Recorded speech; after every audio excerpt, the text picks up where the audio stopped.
Hello, नमस्कार. कसे आहात? मजेत ना? मजेतच राहा. मी अनिता तुम्ही सर्वांचं आजच्या नवीन ब्लॉगमध्ये मनापासून स्वागत करते. फ्रेंड्स, उन्हाळा सुरू आहे आता आणि काही पाहुणे मंडळी उन्हाळ्यातच मोस्टली येत असतात. म्हणजे एक दुसऱ्यांच्या घरी आपण जात असतो, कारण हा वेकेशन पिरियड असतो. त्यामुळे सगळ्यांना हा छान निवांत वेळ मिळतो एक दुसऱ्यांकडे जाण्याचा किंवा मग फिरण्याचा वगैरे. तर तसंच माझ्याकडे सुद्धा ना काही पाहुणे येणार आहेत. जर पाहुणे 2 दिवसासाठी असतील किंवा मग काही वेळासाठी असेल तर ती वेगळी गोष्ट आहे.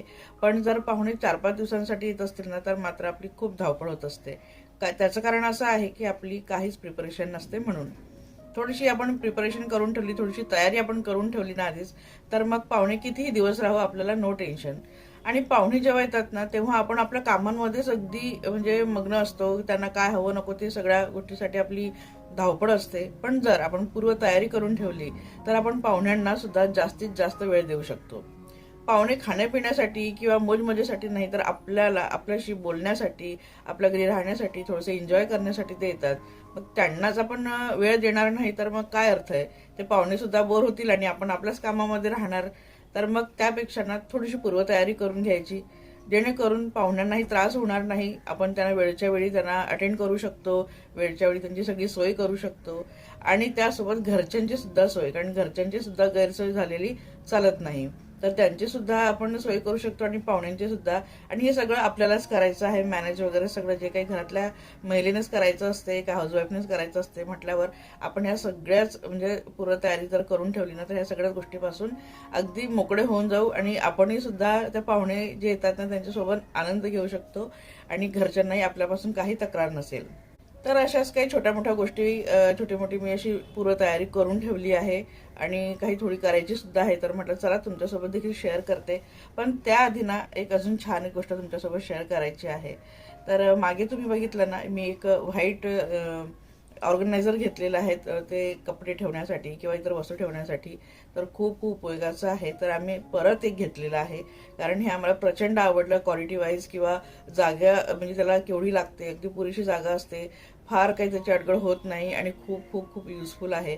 त्यामुळे आम्ही अजून एक तसा ऑर्गनायझर घेतला आहे, पण कलर मात्र वेगळा आहे. तर चला तुम्हाला ती दाखवते आणि मग तुम्हाला जी काही मी थोडीशी पूर्व तयारी केली आहे ना, ती सुद्धा तुमच्यासोबत शेअर करते. तर हे आहे माझं नवीन ऑर्गनायझर आणि उचलून आणते याचा अर्थ ते किती लाईट वेट असेल तुम्ही बघू शकतात.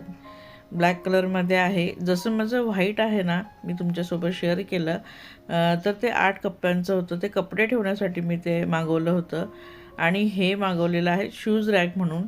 तर 3 याचे बॉक्सेस आहेत आणि याच्या प्रत्येकामध्ये 2-2 कप्पे आहेत. तर मी तुम्हाला ओपन करून दाखवते, बघू शकता 2 कप्पे आहेत आणि प्रत्येका कप्प्यामध्ये 2 शूजचे पेअर आरामात मावतात. आणि मी नंतर सेट केलं होतं म्हणून तुम्हाला सांगू शकते. प्लास्टिक शीटचं हे मटेरियल आहे आणि खूप चांगलं मटेरियल आहे आणि याला परत तुम्ही फोल्ड वगैरे करून एका ठिकाणी दुसऱ्या ठिकाणी नेऊ शकतात. जसं तुमचं रेंटल होम असेल ना, तर तुमच्यासाठी बेस्ट ऑप्शन आहे. मागचं देखील मी तुम्हाला सांगितलं होतं. तर हे देखील सेम टू सेम आहे. तर बघू शकता प्रत्येकामध्ये 2-2 कप्पे आहेत आणि आरामात भरपूर शूजचे पेअर यामध्ये मावतील. तर माझं जुन्या रॅकमध्ये आता म्हणजे आता येत नव्हत्या गोष्टी, शूज वगैरे.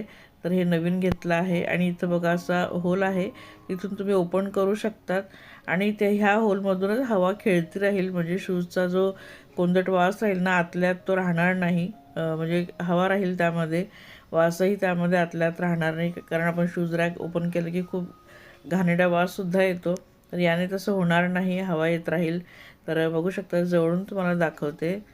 आणि असे छान असे बॉक्सेस आहे, यामध्ये कप्पे आहेत.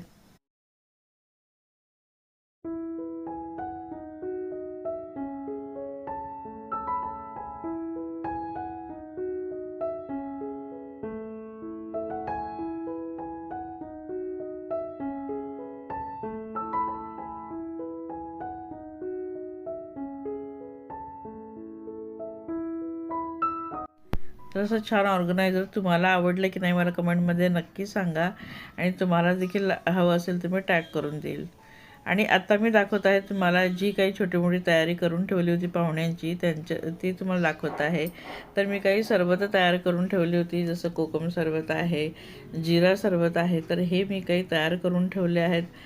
साध्याच बिस्लरीचे जे बॉटल्स होते ना त्यामध्येच मी हे भरून ठेवलं आहेत. कारण ऐन वेळेवर ते आपण ते बनवायचं मग परत सर्व करायचं, त्यापेक्षा बाटलीमधून ओतलं की लगेच दिलं.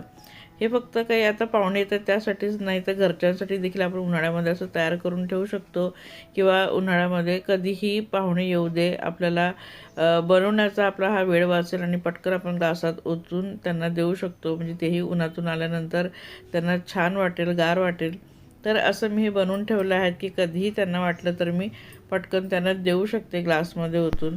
मी हे लेमनचे जे क्यूब्स आहेत तुमच्यासोबत शेअर केले होते की मी हे रस काढून आणि क्यूब्स तयार ठेवले आहेत. पिठी साखर देखील ठेवली आहेत, म्हणजे साखरेची पावडर. तर इन्स्टंट लिंबू पाणीसाठी देखील मी अशी तयारी करून ठेवते बऱ्याच वेळा, आणि आताही करून ठेवली आहेत. आणि नंतर मी काही मसाल्यांची तयारी करून ठेवली आहे. तर हा एक मसाला तयार करून ठेवला आहे, कोरडा मसाला. तर शेवभाजी आहे किंवा पनीरची भाजी आहेत, मटर पनीर असो, शेवभाजी असो किंवा मग कुठलीही लाल ग्रेव्हीची भाजी असो, त्यासाठी ते मला उपयोगी पडेल. थोडी आलं लसणाची पेस्ट करून ठेवली आहे. तशी मी म्हणजे करूनच ठेवते, कारण सकाळी टिफिनला खूप घाई होते. पण संध्याकाळी मी फ्रेश बनवते, पण सकाळसाठी ही अशी बनवून ठेवते. तर मी आता देखील ही बनवून ठेवली आहेत. तर ही जे मी मसाला करून ठेवला आहे आणि ही आलं लसूणची पेस्ट, याच्यात माझं काम खूप इझी होईल. फक्त कांद्याची पेस्ट मला करावी लागेल, ती मी करून ठेवत नाही, ती मी फ्रेश बनवते. आणि काही लोणचं वगैरे आपण तयार ठेवायचे असतात, म्हणजे ताटामध्ये लावण्यासाठी एखादी चटणी किंवा एखादी लोणचं असं आपण तयार ठेवायला पाहिजे. तर मी चटणी देखील तयार ठेवली आहे. तर कटलेटसोबत किंवा एखाद्या वेळेस कचोरी किंवा एखादी कुठलाही आपण नाश्त्याचा आयटम करणार त्याच्यासोबत चटणी लागेल, तर ही चटणी आपण तयार ठेवायची, म्हणजे ऐन वेळेवर आपल्याला बनवण्याची गरज पडणार नाही. आणि मी इथं पुदिना देखील ना धुवून सुकून छान असा कुस्करून ठेवलेला आहे. ड्राय पुदिना आहे. तर हा कुठल्याही सरबतामध्ये फ्लेवर म्हणून आपण वापरू शकतो किंवा चटणीमध्ये देखील आपण वापरू शकतो. तसं तर आता उन्हाळ्यामध्ये पुदिना खूप मिळतो आहे, पण तरी देखील मी थोडा तयार करून ठेवला आहे, कारण ऐन वेळेवर कोणी बाहेर नाही जात घ्यायला, त्यामुळे मी असा हा रेडी करून ठेवलेला आहे. तर ह्या गोष्टीने ना बरंच काही काम माझं म्हणजे इझी होणार आहे. हिवाळ्यामध्ये वाटाणा खूप आलेला होता, तर मी असा स्टोर करून बराच वाटाणा ठेवला होता. तसा तो आता संपत आला आहे. तर काही फ्रेश वाटाणा देखील मी इथं मागवलेला होता मिस्टरांकडून. तर हा आधीचा ब्लांच करून ठेवलेला आहे. तर त्याला मी आधी यूज करेल आणि नंतर हा जो आणला आहे याला ब्लांच करेल. तर मटर पनीरसाठी किंवा वाटाणा बटाट्याची भाजीसाठी लगेच मला हा वाटाणा जो बॉईल करून ठेवला तो उपयोगात पडणार आहे. तर अशी काही तयारी करून ठेवा. जर तुमच्याकडे बॉईल केलेलं नसतील तर थोडंसं असं बॉईल करून घ्या हलक्या मिठाच्या पाण्यामध्ये. नंतर गार पाण्यामध्ये त्यांना टाका, लगदे त्याचा रंग देखील टिकून राहील आणि आपल्याला ऐन वेळेवर ते वाटाणे शिजवण्याची देखील गरज राहणार नाही. मग पॅटीसमध्ये वगैरे यूज करू शकतात किंवा भाजीमध्ये देखील यूज करू शकतात. काही कडधान्य मी आता भिजत घालून ठेवते आहे. तर हे आता भिजत घालून ठेवते दुपारच्या वेळेस. संध्याकाळी मग त्यांना स्प्राऊट मेकरमध्ये मी ठेवून देणार, तर सकाळपर्यंत छान मोड येतील. मग नंतर एअरटाईट कंटेनरमध्ये मी त्यांना ठेवून देणार. म्हणजे बघा, मटकी भिजत घातली आहे तर मटकीने मी मिसळपाव करू शकते. नंतर हिरवे चणे भिजत घातले, याने मला टिफिनला देखील भाजी होईल.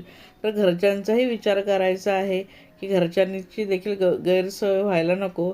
त्यांचं देखील टिफिन वगैरे व्यवस्थित जायला पाहिजे आणि पाहुण्यांना देखील आपण व्यवस्थित म्हणजे त्यांचा आदरातिथ्य आपण करू शकतो. इथे मी ब्रेड क्रम्स देखील करून ठेवले आहेत. तर फ्रीजरमध्ये मी असे स्टोर करून ठेवले आहेत. ऐन वेळेवर टिक्की किंवा मग कटलेट वगैरे याच्यासाठी आपल्याला हे उपयोगात पडतात. तर अशी काही छोटी मोठी तयारी करून ठेवली आहेत. काही खोबरं देखील किसून ठेवलं आहे, शेंगदाणे भाजून ठेवले आहेत, कूट करून ठेवलं आहेत. पण हे सगळं मी शूट नाही केलं, हे व्लॉग टाकल्याच्या नंतर मी ते सगळं काही केलं होतं. किचनची छोटी मोठी तयारी तर मी करून घेतली. नंतर घराला देखील थोडंसं ॲडजस्ट केलं, म्हणजे त्यांच्या कम्फर्टच्या हिशोबाने. त्यांना असं वाटलं नाही पाहिजे पाहुण्यांना की ते कुठे दुसऱ्याच्या घरी आले आहेत. त्यांचा कम्फर्ट झोन आपण लक्षात घ्यायला पाहिजे. कोणतेही पाहुणे आपल्या घरी येऊ देत, त्यांना राहण्यासाठी आपलं घर त्यांच्या घरासारखं वाटलं पाहिजे.